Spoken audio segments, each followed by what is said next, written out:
हाय, मेरा नाम है अब्बास और आप देख रहे हैं स्किल यूनी। आज के इस लेक्चर में हम बात करने वाले हैं डू वाइल लूप्स के बारे में। अभी तक के लेक्चर्स के अंदर हमने फॉर लूप्स के बारे में अच्छे से समझ लिया है, वाइल लूप्स के बारे में अच्छे से समझ लिया है।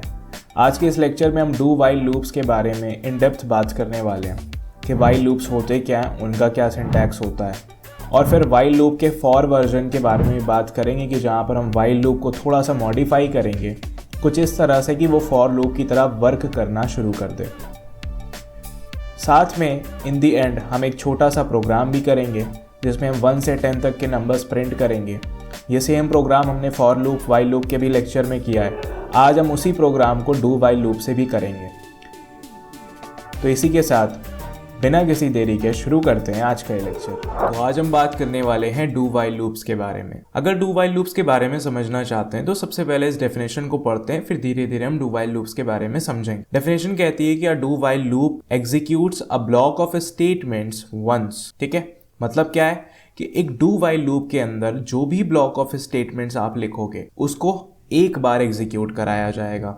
ठीक है, समझ में आ गई बात। And then repeatedly executes the block of code as long as specified condition Boolean condition is true. क्या मतलब हुआ, ध्यान से सुनिएगा कि एक डू वाइल लूप के बॉडी के अंदर जो भी ब्लॉक ऑफ स्टेटमेंट्स आपने लिखी है वो वंस यानी सबसे पहले एक बार एग्जीक्यूट करा दी जाती है। ठीक है, फिर क्या होता है, एंड देन फिर क्या होता है, रिपीटेडली एग्जीक्यूट द ब्लॉक। फिर उस ब्लॉक ऑफ स्टेटमेंट को रिपीटेडली यानी बार बार एग्जीक्यूट कराया जाता है। कब तक, एज लॉन्ग एज, तब तक जब तक कि स्पेसिफाइड बूलियन कंडीशन हमारी ट्रू इवेलुएट होती रहती है। इतनी बात समझ में आ रही है। तो डू वाइल लूप्स के बारे में अगर बात करी जाए तो डू वाइल लूप्स सिंपल सा काम कहते हैं कि आप मेरे ब्लॉक के अंदर जो भी कोड लिखोगे, जो भी ब्लॉक ऑफ स्टेटमेंट्स लिखोगे, जो भी ब्लॉक ऑफ कोड लिखोगे, मैं उसे एक बार जरूर एग्जीक्यूट कराऊंगा और एक बार एग्जीक्यूट कराने के बाद ही मैं जाकर के आपकी कंडीशन को चेक करूंगा। समझ में आ रही बात। अब अगर चेक करने पर कंडीशन फॉल्स हो जाती है तो मैं चुपचाप बाहर चला जाऊंगा, यानी आगे रिपीटेशन नहीं होगा। लेकिन अगर दोबारा से यानी इस बार जब मैंने कंडीशन चेक करी अगर वो ट्रू हो जाती है तो मैं जाऊंगा और वापस से अंदर लिखे गए कोड को रिपीट करूंगा। इतनी बात समझ में आती है। डू वाइल लूप के बारे में समझने के लिए सबसे पहले वाइल लूप को रिकॉल करिए कि वाइल लूप की कहानी क्या थी। वाइल लूप में एक कंडीशन लिखी जाती थी। वाइल लूप में एक कंडीशन लिखी जाती थी। वाइल लूप अपने अंदर लिखे गए कोड को इस कंडीशन के बेसिस पर रिपीट कराता था, इस कंडीशन के बेसिस पर बार बार एग्जीक्यूट कराता था। ये तो वाइल लूप का नेचर था। याद आ रहा है कुछ, रिकॉल करिए वाइल लूप का लेक्चर क्या बताया था मैंने। वाइल लूप किसी कंडीशन के बेसिस पर अपने अंदर लिखे गए कोड को बार बार एग्जीक्यूट कराता है जब तक कि वो कंडीशन ट्रू है।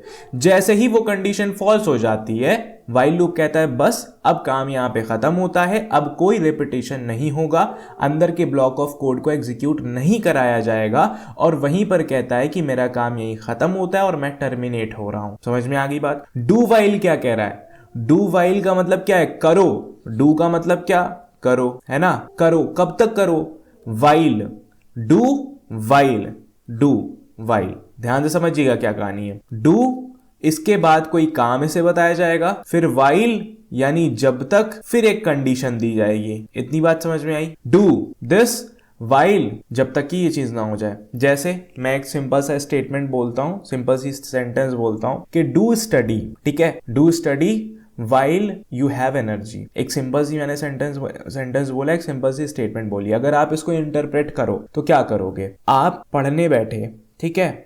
अब मैंने क्या कहा आपसे, ध्यान से सुनिएगा। मैंने आपसे कहा डू स्टडी, पढ़ाई करो, वाइल यू हैव एनर्जी। यही तो कहा ना मैंने। तब तक पढ़ो जब तक कि तुम्हारे पास एनर्जी है। तो आप जब पढ़ने बैठोगे तो क्या एनर्जी चेक करके बैठोगे, नहीं, आप पढ़ना शुरू कर दोगे कि चलो पढ़ते हैं। पढ़ते पढ़ते जब आपको अपनी एनर्जी डाउन होती हुई समझ में आएगी कि अब मेरी एनर्जी 0 हो चुकी है, अब मैं और नहीं पढ़ सकता, ठीक है, तब जाकर के आप पढ़ना या फिर स्टडी करना रोक दोगे वहीं पर। यही करोगे ना। समझ में आ रही बात। मतलब ये कि आपने पढ़ने से पहले अपनी एनर्जी को चेक नहीं किया कि मेरे पास ताकत है पढ़ने की या नहीं। आप पढ़ने बैठ गए, आप पढ़ रहे हो, जब आपको फील हुआ कि अब मेरे पास एनर्जी नहीं है पढ़ने की, तब आपने पढ़ना वहीं पर रोक दिया। समझ में आई बात? तो काम करने से पहले आपने कंडीशन चेक नहीं करी, काम करने से पहले आपने अपनी एनर्जी के बारे में नहीं सोचा। जब आपको ये एहसास हुआ कि आपकी एनर्जी डाउन हो चुकी, तब आपने पढ़ना रोका। कुछ ऐसे ही काम करता है हमारा डू वाइल लूप। वो पहली बार स्टेटमेंट्स को एग्जीक्यूट कराने से पहले कंडीशन नहीं चेक करता। वो पहले कंडीशन यानी कि पहले ब्लॉक ऑफ स्टेटमेंट्स को एक बार चला देगा, फिर जाएगा वाइल की कंडीशन को चेक करेगा कि हाँ क्या मेरी एनर्जी डाउन हुई, यानी कि वाइल लूप के सेंस में बात करी जाए, क्या मेरी कंडीशन फॉल्स हो गई। अगर कंडीशन फॉल्स नहीं है तो वापस से जाओ, अभी भी वो काम रिपीटेडली करते रहो करते रहो करते रहो, और अब बार बार ये कंडीशन को चेक कराता हुआ चलेगा। इतनी बात समझ में आई? समझ गए। The body of the do while loop is guaranteed to execute at least one time even if the condition is initially false. अगर आपकी कंडीशन पहले ही बार में क्यों ना फॉल्स हो जाए, उसके बावजूद क्या होगा ये कि आपके डू वाइल लूप के अंदर लिखी गई स्टेटमेंट्स एटलीस्ट एक बार जरूर से एग्जीक्यूट करेंगी। ये था पूरा इंट्यूशन डू वाइल लूप्स का।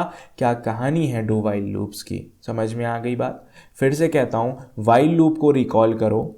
वाइल लूप के अंदर कंडीशन होती थी, वाइल लूप के अंदर कंडीशन होती थी। अगर कंडीशन ट्रू है तो वाइल लूप के अंदर की स्टेटमेंट्स को एग्जीक्यूट कराया जाता था, अदरवाइज नहीं कराया जाता था। यही होता था, इसके अलावा तो और कुछ नहीं हो रहा था। डू वाइल कहता है नहीं, हम पहले कंडीशन चेक नहीं करेंगे, हम पहले इसका काम करा देंगे, काम कराने के बाद मैं जाऊंगा कंडीशन चेक करूंगा।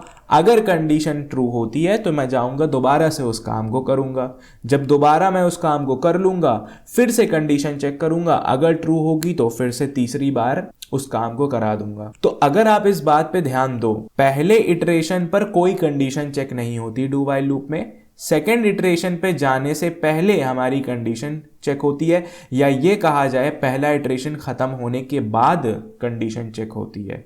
इसीलिए ये लूप हमारा एग्जिट कंट्रोल्ड लूप है। आपको याद होगा कि डू वाइल लूप एक एग्जिट कंट्रोल लूप है। सबसे पहला लेक्चर इस चैप्टर का जब मैंने इटरेशन का दिया था लूप्स के ऊपर कि लूप्स होते क्या है, तो वहीं पे मैंने बताया था टाइप्स ऑफ लूप में हम दो तरह के लूप पढ़ेंगे। एंट्री कंट्रोल्ड लूप के जहां पर लूप के अंदर की स्टेटमेंट एग्जीक्यूट कराने से पहले ही कंडीशन चेक कर ली जाती है, तब जाकर के अंदर की चीजें एग्जीक्यूट होती हैं। लेकिन डू वाइल लूप वहीं एग्जिट कंट्रोल लूप क्या करते हैं, पहले अंदर का कोड एग्जीक्यूट करा देते हैं, तब जाकर के अपनी कंडीशन को चेक करते हैं।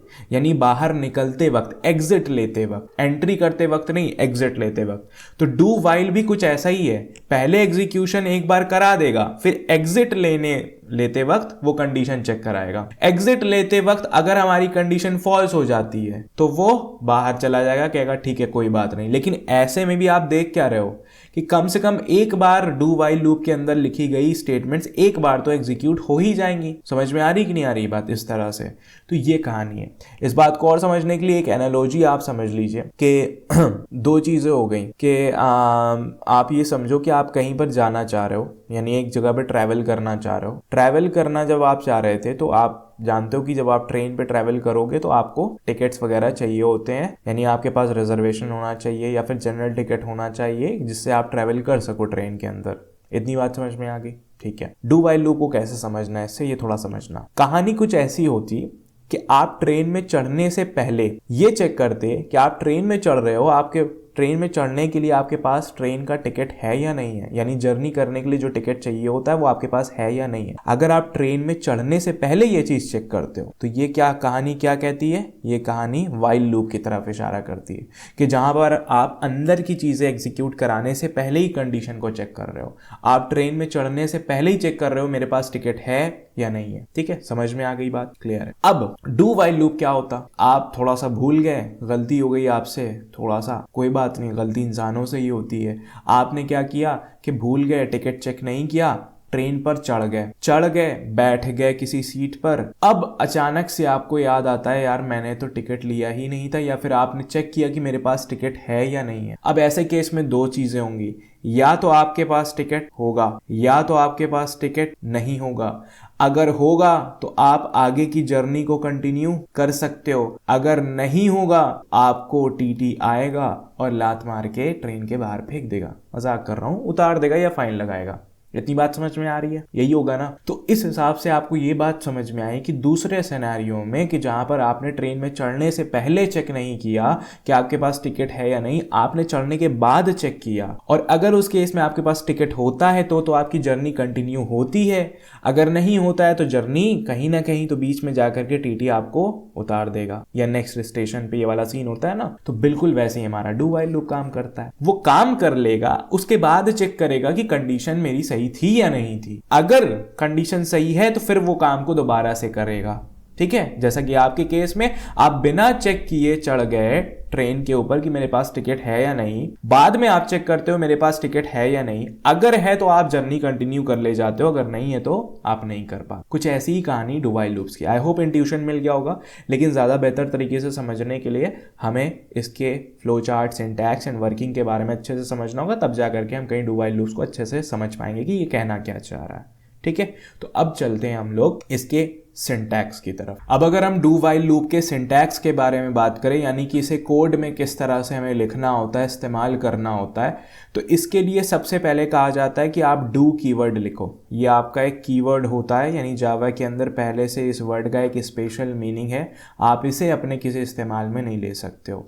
तो डू कीवर्ड आप लिखते हो, लिख दिया आपने, उसके बाद ब्रेसेस बनाते हो, फिर उसके अंदर आपके ब्रेसेस क्लोज होते हैं। अब जब आपने ब्रेस ओपन और क्लोज किया तो आपका ब्लॉक ऑफ कोड यानी कि स्कोप डिफाइन होता है।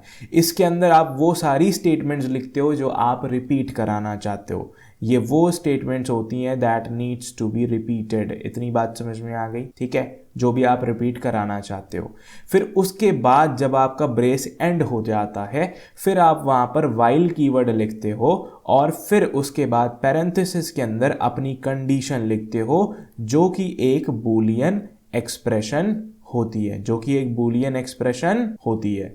बूलियन एक्सप्रेशन का मतलब या तो ये मुझे रिजल्ट ट्रू देगी या तो मुझे फॉल्स देगी। इतनी बात समझ में आ गई? अगर रिजल्ट ट्रू आता है तो फिर यहां से हम वापस से इन स्टेटमेंट्स को एग्जीक्यूट कराने चले जाएंगे। अगर रिजल्ट फॉल्स आता है तो हम यहीं से बाहर हो लेंगे। समझ में आ गई बात? और सबसे इंपॉर्टेंट बात यहां पर क्या है कि किसी भी व्हाइल लूप के एंड में, किसी भी लूप्स, अगर मैं बात करूं फॉर लूप, अगर मैं बात करूं व्हाइल लूप के बारे में, किसी में भी आपने लास्ट में लूप में सेमीकोलन कभी नहीं लगाया।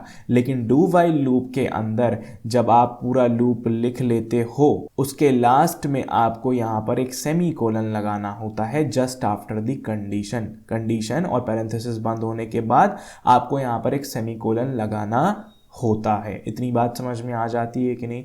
कुछ इस तरह का डू व्हाइल लूप का सिंटैक्स है। क्या करना है? सबसे पहले डू कीवर्ड लिखा, ब्रेसेस ओपन किए एंड क्लोज किए, इस ब्रेस के अंदर वो सारी स्टेटमेंट लिखी जो आप रिपीटेडली एग्जीक्यूट कराना चाहते हो, बार बार रिपीट कराना चाहते हो। उसके बाद आप व्हाइल लिखते हो ब्रेसेस एंड होने के बाद फौरन उसी सेम लाइन में, और व्हाइल लिखने के बाद पैरेंथेसिस के अंदर अपनी वो कंडीशन लिखते हो कि जिसके बेसिस पर आप इसको बार बार रिपीट कराना चाहते हो। समझ में आ गई बात? और कंडीशन खत्म हो जाने के बाद आप सबसे ज्यादा इंपॉर्टेंट चीज यहां पर डू व्हाइल लूप में वो क्या कि लास्ट में सेमीकोलन जरूर से लगाते हो। इतनी बात समझ में आ गई? तो I hope do while loop का सिंटैक्स समझ में आ गया, यानी कोड में लिखना कैसे। ऑफ कोर्स हम जब प्रोग्राम करेंगे तो ज्यादा अच्छे तरीके से चीजें समझ में आएंगी, बट एक जनरल स्ट्रक्चर समझ में आ गया होगा। अब इसकी वर्किंग को समझते हैं, यानी फ्लो चार्ट की मदद से ये समझने की कोशिश करते हैं कि कंट्रोल किधर से किधर की तरफ जाता है और चीजें होती कैसे। तो अब बात करते हैं डू व्हाइल लूप्स के फ्लो चार्ट के बारे में। ठीक है, डू व्हाइल लूप्स का फ्लो चार्ट का मतलब ये हुआ कि हम ये समझने की कोशिश करेंगे डू व्हाइल लूप्स वर्क कैसे करता है, यानी कंट्रोल कहाँ से कहाँ की तरफ जाता है। ये सारी चीजें हमने फ्लो चार्ट में भी समझी थी, कंडीशनल कंस्ट्रक्ट पढ़ते वक्त भी समझी थी, फॉर लूप में भी हमने समझा था इस बात को, व्हाइल लूप में भी समझा था। तो अब हम डू व्हाइल लूप के लिए भी समझेंगे कि इसका कंट्रोल, यानी जिसे हम फ्लो ऑफ कंट्रोल कहते हैं, यानी प्रोग्राम किधर से किधर की तरफ जाता है एग्जीक्यूशन कराते हुए, वो समझने की कोशिश करते हैं।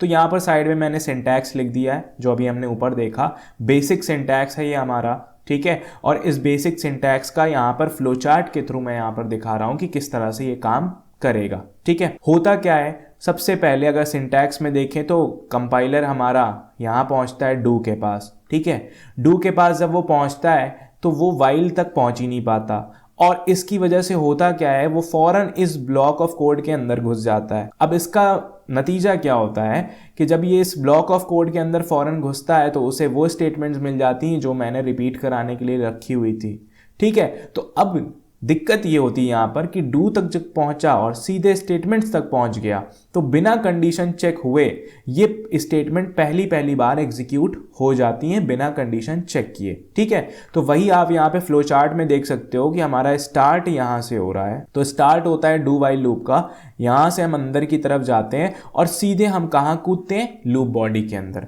अब आपको ये बात थोड़ी अजीब लग रही होगी अगर आपने फॉर लूप वाइल लूप का लेक्चर देखा हुआ है, क्योंकि वहाँ पर आपको याद है कि जब हम घुसते थे तो फौरन क्या होता था, कंडीशन चेक होती थी। अगर फॉर लूप की बात करें तो इनिशियलाइजेशन एक्सप्रेशन चलती थी, फिर कंडीशन चेक होती थी, फिर कहीं जाकर के हम लूप की बॉडी तक पहुंचते थे, है ना। वाइल लूप की बात करें तो पहले कंडीशन चेक होती थी, फिर कहीं जाकर के हम लूप की बॉडी तक पहुंचते थे। लेकिन वहीं डू वाइल लूप में आप क्या देख रहे हो, आपकी जब डू वाइल लूप स्टार्ट होता है आप सीधे कहां कूद जा रहे हो, लूप बॉडी में कूद जा रहे हो, मतलब बिना कोई कंडीशन चेक कराए हुए स्टेटमेंट पहली बार एग्जीक्यूट हो जाएंगी। चलो ठीक है, हो गई। होने के बाद क्या होगा, होने के बाद हम बाहर निकलते हैं। अब अगर आप यहाँ सिंटैक्स में देखो तो स्टेटमेंट एग्जीक्यूट हो जाने के बाद ब्रेस यहाँ एंड होता है, तो हम कहाँ पहुंचेंगे, यहाँ वाइल लूप के पास पहुंच जाएंगे। अब जब वाइल के पास पहुंचेंगे तो वाइल के आगे कंडीशन लिखी हुई है, अब जब जाकर के इसे कंडीशन मिलती है तो अब जाकर के ये चेक कराएगा। तो सबसे पहले क्या हुआ, लूप स्टार्ट हुआ, हमने लूप बॉडी के अंदर स्टेटमेंट्स को पहली बार एग्जीक्यूट करा दिया बिना कंडीशन चेक किए। आगे बढ़ते वक्त यानी लूप से बाहर निकलते वक्त हमें एक कंडीशन मिल गई, तो हमने उस कंडीशन को चेक किया। पहले कंडीशन चेक करने पर अब दो बातें होंगी, या तो फॉल्स होगा या तो ट्रू होगा। अगर कंडीशन फॉल्स हो गई तो यहीं से हम लूप के बाहर हो जाते हैं, ठीक है। लेकिन आपने ये बात ध्यान दी कि जब हम लूप से बाहर हो भी जाते हैं तो लूप तो एंड हो जाता है, लूप हमारा एंड हो जाता है यहां पर। लेकिन ध्यान देने वाली बात क्या है कि अंदर लिखी गई स्टेटमेंट एक बार एग्जीक्यूट हो जाती है। यहां तक कि कंडीशन पहली ही बार चेक हुई थी और पहली ही बार में फॉल्स हो गई, उसके बावजूद स्टेटमेंट हमारी एक बार एग्जीक्यूट हो चुकी है। समझ में आई कि नहीं आई बात? ऐसा क्यों? क्योंकि स्टेटमेंट्स पहले हमारा कंपाइलर पकड़ रहा है और कंडीशन को बाद में पकड़ रहा है। कुछ इसी तरह से डू वाइल लूप काम करता है। अगर कंडीशन चेक करने पर ट्रू आ जाती है तो ये क्या करेगा, वापस से जाएगा घूम के और कहेगा फिर से लूप बॉडी के अंदर की स्टेटमेंट को एग्जीक्यूट कराओ। एग्जीक्यूशन हो जाएगा, फिर से आएगा, बाहर निकलते वक्त फिर से कंडीशन चेक करेगा।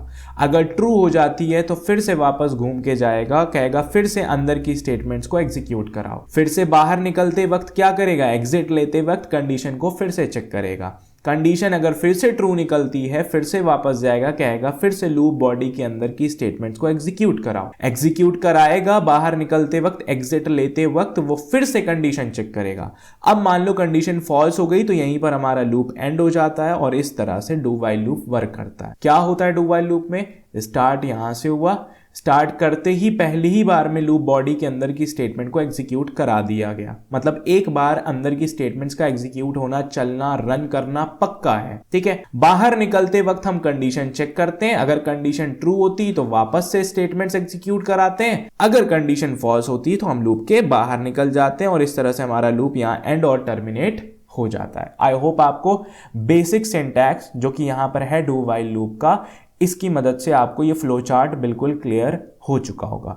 तो अब अगर डू वाइल लूप्स का working, flow chart, syntax, definition सब कुछ क्लियर हो चुका है, तो अब हम आगे बढ़ते हैं और समझने की कोशिश करते हैं for version of do while loops के बारे में। तो अब हम बात करने वाले हैं for version of do while loops के बारे में। मतलब क्या है इस बात का, अगर आपको वाइल लूप्स का लेक्चर याद है तो आपको ये बात याद होगी कि वाइल लूप सिर्फ और सिर्फ एक ही बेसिस पे काम करता था, वो थी सिर्फ और सिर्फ एक कंडीशन। जब तक वो कंडीशन ट्रू है तब तक वो एग्जीक्यूट कराता रहता है, जैसे ही कंडीशन फॉल्स हो जाती है रिपीटेशन वहीं रोकता है, लूप को एंड करा देता है। ये था फॉर वाइल लूप का काम करने का तरीका। लेकिन आपको अगर फॉर लूप का लेक्चर याद है तो वहां से आपको ये याद होगा कि फॉर लूप जो है वो तीन चीजों के बेसिस पर काम करता था। सबसे पहला इनिशियलाइजेशन एक्सप्रेशन, दूसरा हमारी टेस्ट एक्सप्रेशन और तीसरा हमारी अपडेट एक्सप्रेशन। और ये तीनों एक्सप्रेशन मिला जुला करके बनाती थी एक कंट्रोल वेरिएबल को जो फिक्स्ड नंबर ऑफ टाइम्स चलता था। यानी फॉर लूप की अगर बात करी जाए तो हमें याद है कि फॉर लूप हम तभी इस्तेमाल करते थे कि जब हम जानते हों कि ये लूप हमारा कितनी बार चलने वाला है, जैसे 10 बार, 5 बार, 8 बार, n टाइम्स, ये सारी बातें थी। ठीक है, तो फॉर लूप बिना initialization expression, test expression, update expression, इन तीनों के बिना फॉर लूप कुछ भी नहीं है अगर एक तरह से सोचा जाए। ठीक है, क्लियर है। और ये भी हम जानते हैं कि फॉर लूप जो है वो बहुत ही अच्छे तरीके से काम करता है। यानी हमें ज़्यादातर जो हमें प्रॉब्लम्स करनी है, जो हमें प्रोग्राम्स करने हैं, उसमें हमारा फॉर लूप की वर्किंग इज़ वेरी नेसेसरी, वही हमारे काम आती है। ठीक है, समझ में आ गई बात। तो इसलिए ज़रूरी है कि वाइल लूप्स को भी फॉर वर्जन देखा जाए, यानी कि हम कैसे वाइल लूप को कन्वर्ट कर सकते हैं, ट्रांसफॉर्म कर सकते हैं एक फॉर लूप में, यानी कि उसका सिंटैक्स बचा रह जाए और फॉर लूप की तरह वो काम करे। उसी तरह से अब हम जानेंगे कि कैसे डू वाइल लूप की असलियत को बचा के भी रखा जाए, यानी कि इसकी जो इमेज है पहले से ओरिजिनलिटी है, यानी उसका सिंटैक्स, बेसिक सिंटैक्स जो अभी हमने ऊपर देखा, वो भी ना चेंज हो और ये फॉर की तरह भी काम करे। ये मतलब है इस सेक्शन का, तो ध्यान से समझने की कोशिश करिएगा। तो फॉर लूप के लिए 3 बातें बड़ी इंपॉर्टेंट थी, इनिशियलाइजेशन, टेस्ट और अपडेट। ठीक है, अब अगर आप ध्यान से देखो तो ये टेस्ट कंडीशन तो हमारे पास डू वाइल लूप्स के बेसिक सिंटैक्स में है। ठीक है, अगर हम देखें तो लास्ट में हम लिखते हैं वाइल कंडीशन, है ना। तो ये हमारे पास पहले से मौजूद है। तो अब हमें संभालना क्या है? संभालना हमें इनिशियलाइजेशन को है और अपडेट एक्सप्रेशन को है। अब अगर आपको याद हो तो ये इनिशियलाइजेशन एक्सप्रेशन आपकी जो होती है ये सिर्फ और सिर्फ एक बार रन करती है, सिर्फ और सिर्फ एक बार रन करती है, ये रिपीट नहीं होती। अगर आपको फॉर लूप याद है, ये सिर्फ और सिर्फ पहली बार में एक बार एग्जीक्यूट कर जाती है, इसका रिपीटेशन कभी नहीं होता। तो वो चीज जिसे रिपीट ही नहीं कराना है उसे लूप की बॉडी के अंदर क्यों रखा जाए? तो हमने कहा डू वाइल लूप जहां पर हम शुरू करेंगे उसके जस्ट पहले हम बाहर इनिशियलाइजेशन एक्सप्रेशन को रख देंगे, सो दैट ये एक बार डू वाइल लूप तक पहुंचने से पहले ये एक बार एग्जीक्यूट हो चुकी हो और हमारी इनिशियलाइजेशन एक्सप्रेशन चल चुकी हो। समझ में आ गई बात? ठीक है, फिर हमने कहा अब बच गया हमारा अपडेट एक्सप्रेशन। 2 चीजें तो संभाल ली, इनिशियलाइजेशन संभाल लिया, उसके बाद जो कंडीशन था वो तो पहले से मौजूद थी, यानी टेस्ट एक्सप्रेशन। अब एक चीज बची रह गई, अपडेट एक्सप्रेशन। इसे कहां फिट किया जाए? तो अपडेट के बारे में हम जानते हैं कि ये लूप में अपडेट के बारे में अगर बात करी जाए तो हम ये जानते हैं कि अपडेट हमारी रिपीट करती है, और सिर्फ रिपीट ही नहीं करती है, अपडेट जो है हमारी, यानी हमारी अपडेट एक्सप्रेशन, ये हमेशा एकदम एंड में, यानी सारी स्टेटमेंट्स एग्जीक्यूट हो जाने के बाद चलती थी। अगर फॉर लूप की वर्किंग याद हो,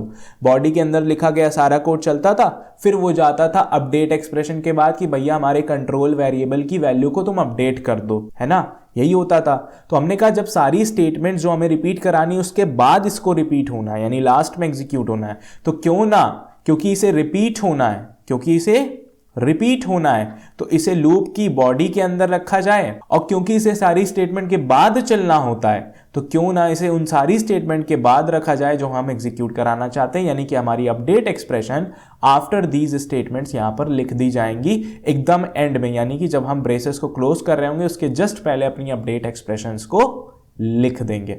इतनी बात समझ में आ गई? तो इस तरह से हमने एक बेसिक से डू वाइल लूप के सिंटैक्स को फॉर लूप के सिंटैक्स में तो नहीं कहेंगे, सिंटैक्स तो फॉर लूप का अलग ही होता है, लेकिन इसको इस तरह से लिख दिया मॉडिफाई करके हमने अपना छोटा सा दिमाग इस्तेमाल करके कि अब यहां पर ये क्या हो रहा है, ये do while loop for loop की तरह काम करेगा। तो अब फ्लो चार्ट भी देख लेते हैं क्या होगा। सबसे पहले हम यहां पहुंचेंगे, initialisation expression for the first time और एक ही बार के लिए एग्जीक्यूट हो जाएगी। अगर आप फ्लो चार्ट में देखो, स्टार्टिंग यहां से होती है, आपकी इनिशियलाइजेशन एक्सप्रेशन एक बार के लिए एग्जीक्यूट हो जाती है। इनिशियलाइजेशन एक्सप्रेशन एग्जीक्यूट होने के बाद हम डू वाइल लूप में अंदर घुसेंगे, डू ब्लॉक में, और यहाँ पे हमें वो स्टेटमेंट मिलेंगी जो हमें रिपीट करानी है।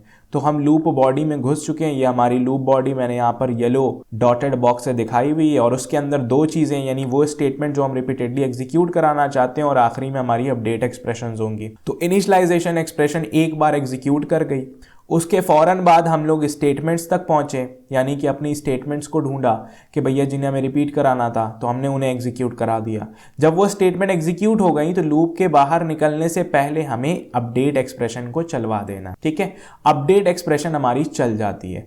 अपडेट एक्सप्रेशन जैसे ही हमारी चलती है फौरन के फौरन हम जाते हैं और जाने के बाद कहते हैं भैया अब ये कंडीशन को चेक करो, यानी अब उसे वाइल वाला पार्ट मिल गया तो अब कहेगा कंडीशन को चेक करो। अब कंडीशन चेक होती है। कंडीशन जब चेक होगी आपको भी पता है दो रास्ते हैं, या तो ट्रू या तो फॉल्स। अगर ट्रू आ गया इन दैट केस कहता है वापस से लूप बॉडी में जाओ और स्टेटमेंट एग्जीक्यूट कराओ, अपडेट एक्सप्रेशन एग्जीक्यूट कराओ, फिर से बाहर आओ, फिर से कंडीशन चेक करो। अगर अभी भी ट्रू हो वापस से लूप बॉडी में जाओ, स्टेटमेंट्स एग्जीक्यूट कराओ, अपडेट एक्सप्रेशन एग्जीक्यूट कराओ और फिर से बाहर जाओ और कंडीशन चेक कराओ। अगर फिर भी ट्रू आ जाए तो फिर से अंदर जाओ, स्टेटमेंट्स एग्जीक्यूट कराओ, अपडेट एक्सप्रेशन एग्जीक्यूट कराओ और इस तरह से बाहर आओ और फिर से कंडीशन चेक करो।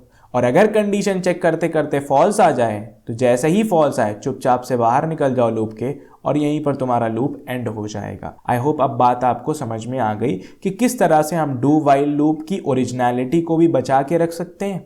जैसा कि अगर हम यहाँ पे देखें तो डू वाइल लूप का वनीला सिंटैक्स, बेसिक सिंटैक्स क्या था कि डू होना चाहिए, ब्रेसेस ओपन एंड क्लोज होने चाहिए, उसके अंदर वो लिख दो जो तुम्हें बार बार रिपीट कराना और वाइल लिखो लास्ट में और उसके पहले कंडीशन और बाद में सेमीकोलन लगा दो। तो बेसिक जो ओरिजिनलिटी थी डू वाइल लूप की वो भी यहाँ पे बची रह गई और साथ में हमने इसको कुछ इस तरह से ट्रांसफॉर्म कर दिया कि ये फॉर लूप की तरह काम करने लग गया। ये बात समझ में आई।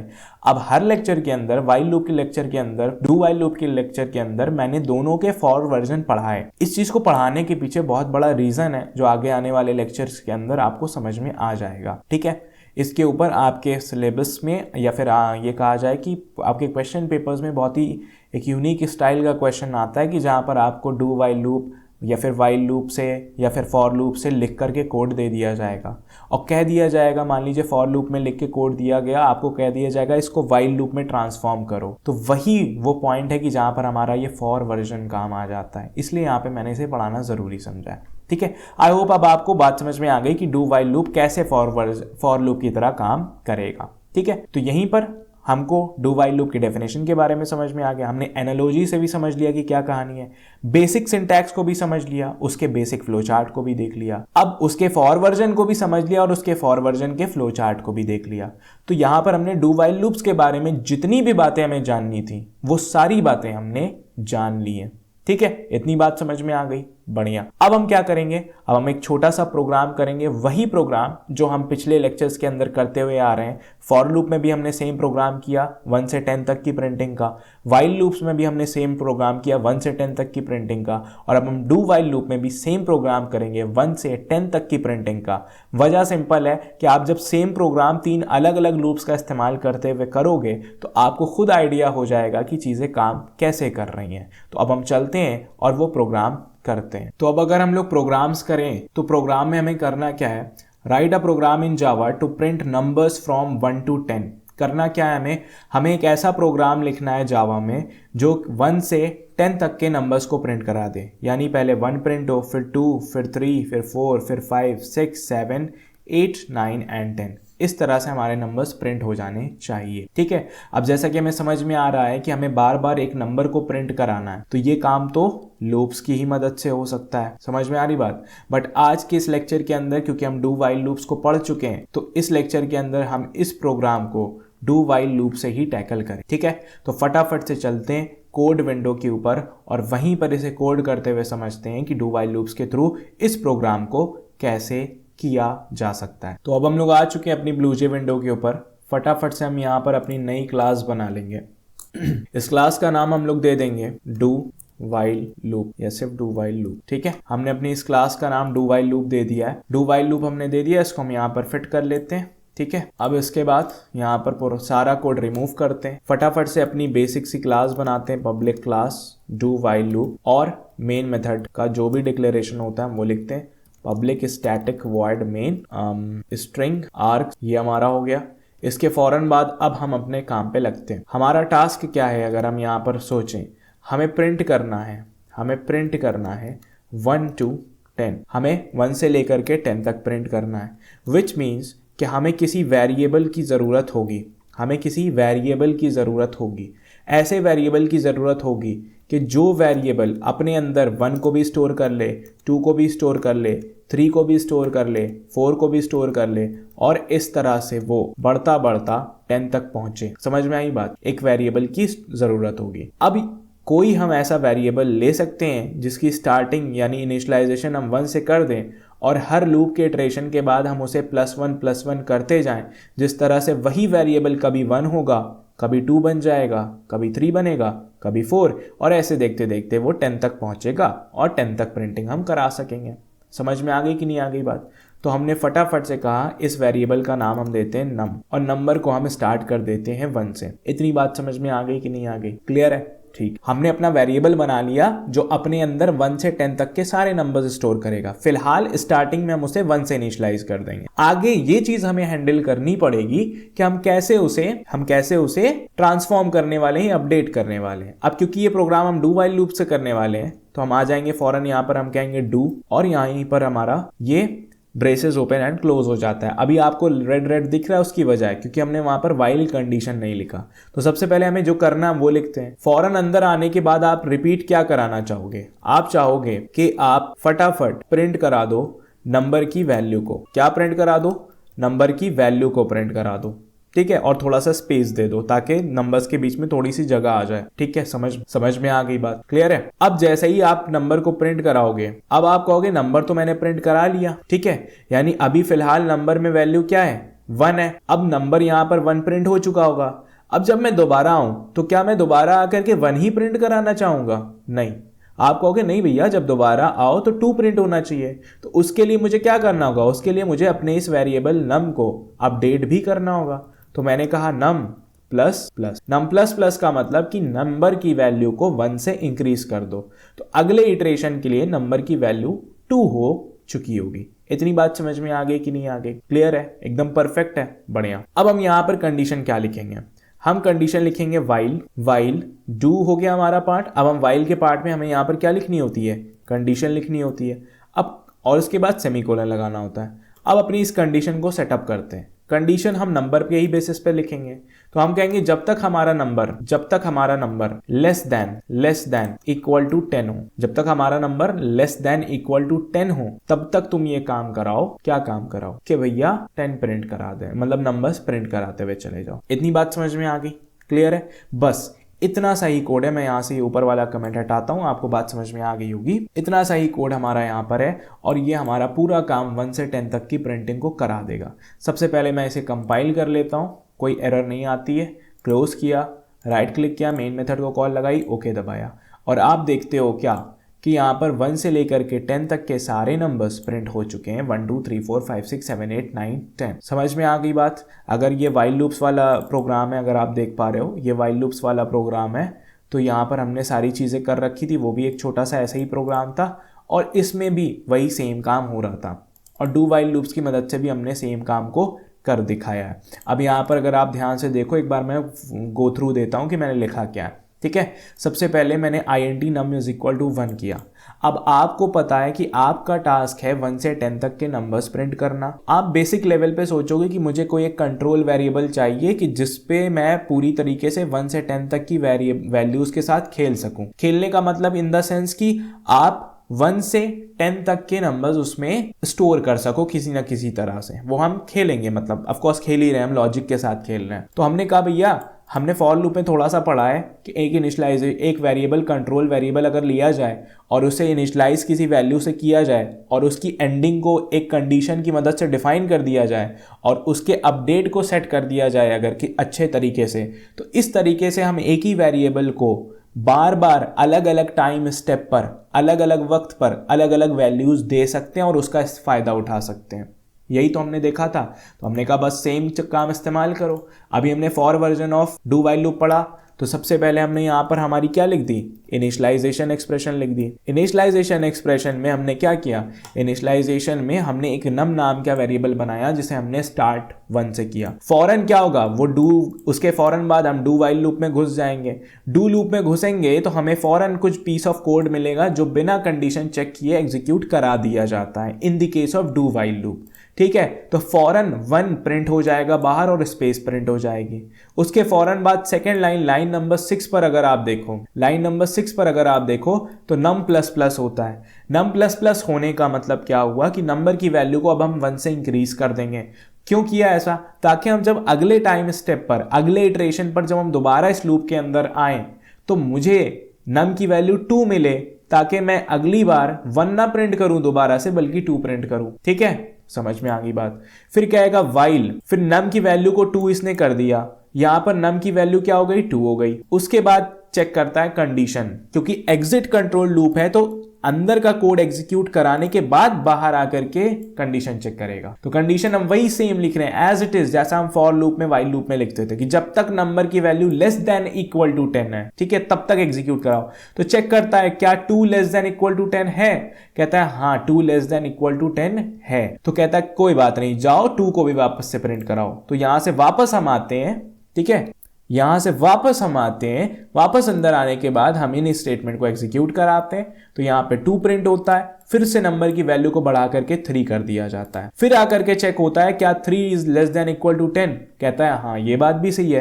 तो कहता है वापस से अंदर जाओ और अंदर जाकर के वापस से नम की वेरिएबल की वैल्यू प्रिंट करा दो। तो कहता है अब 3 प्रिंट हो जाएगा, फिर नंबर की वैल्यू इंक्रीज होकर के 4 हो जाती है। इस तरह से अब आप समझ पा रहे होगे कि इसी तरह से ये काम होता रहता है। और यहां पर हमारी अपडेट एक्सप्रेशन है कि जहां पर हम अपने वेरिएबल को अपडेट कर रहे हैं। ठीक है, समझ में आ गई बात। और कंडीशन हम यहां पर वाइल लूप के अंदर लिख रहे हैं। इस तरह से ये डू वाइल लूप हमारा 1 से लेकर के 10 तक के सारे नंबर्स को प्रिंट करा देता है।